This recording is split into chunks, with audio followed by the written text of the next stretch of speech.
Meaning of have. Have. Have. Have. Have.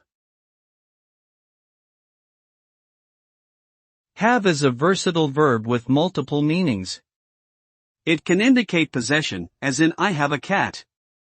It can also be used in the sense of consuming or experiencing something, as in I have breakfast every morning.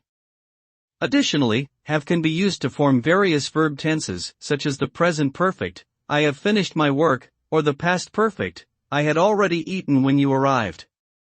Overall, have is an essential verb with a range of meanings that are fundamental to expressing ideas and actions in English.